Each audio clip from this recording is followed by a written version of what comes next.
Balochistan just got independent और independent होते ही बलूचिस्तान ने यूएन से कहा है कि हमें रिकग्नाइज़ करो, हमें पहचान दो। पर सवाल इससे दो उठते हैं। सबसे पहला सवाल है कि क्या किसी भी देश का खुद में एग्जिस्ट करना काफ़ी नहीं है, उसे रिकग्निशन की आखिर ज़रूरत क्या है। दूसरी चीज़, क्या किसी भी स्टेट को रिकग्निशन अपनी पहचान के लिए यूएन के पास डायरेक्टली जाना होता है।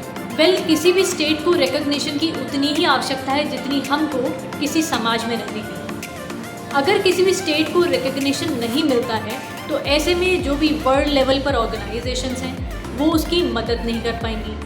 कभी भी कोई देश दूसरे देश के साथ अग्रीमेंट में एंटर ही नहीं कर पाएगा। अगर कोई देश की पहचान ही नहीं हुई तो ऐसे में उसको लोन्स, फाइनेंशियल तौर पर कोई भी मदद नहीं करेगा।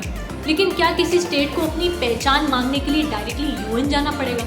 इस सवाल का जवाब 2 स्टेप्स में पूरा होता है। सबसे पहला स्टेप, किसी भी स्टेट को यूएन जाने की ज़रूरत नहीं है, बल्कि कोई भी स्टेट अगर रिकग्निशन, पहचान चाहती है तो मॉन्टविडो कन्वेंशन कहता है कि किसी भी देश में परमानेंट पॉपुलेशन होना, उसकी टेरिटरी का फिक्स होना, गवर्नमेंट का स्टेबल होना और दूसरे स्टेट्स के संग अग्रीमेंट में एंटर करने की कैपेसिटी होना, ये 4 कंडीशंस ऐसी हैं जो किसी भी देश को स्टेटहुड में तब्दील कर देती हैं या रिकग्नाइज स्टेट में तब्दील कर देती हैं। मगर ये 4 शर्तें अपने आप में काफ़ी नहीं हैं। अब हम चलते हैं दूसरे स्टेप की तरफ जो रिकग्निशन पूरी तौर पर किसी भी स्टेट को देता है, D jure de facto recognition.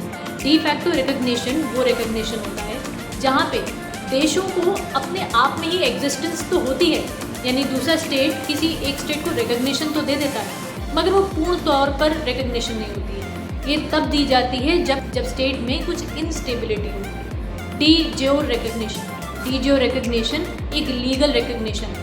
ये लास्ट स्टेप होता है रिकग्निशन। अगर किसी भी देश को डी फैक्टो ना मिल के डी ज्योर रिकग्निशन मिल जाए, यानी कि पेपर पर रिकग्निशन मिल जाए, तो उसकी एग्जिस्टेंस 100% मानी जाती है। और अगर किसी देश को डी ज्योर ना मिल के डी फैक्टो मिली रहे तो उसकी रिकग्निशन 100% नहीं होती है।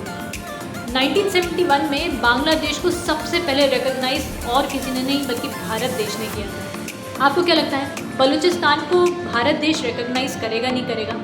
और क्या Balochistan as a state would survive all the circumstances?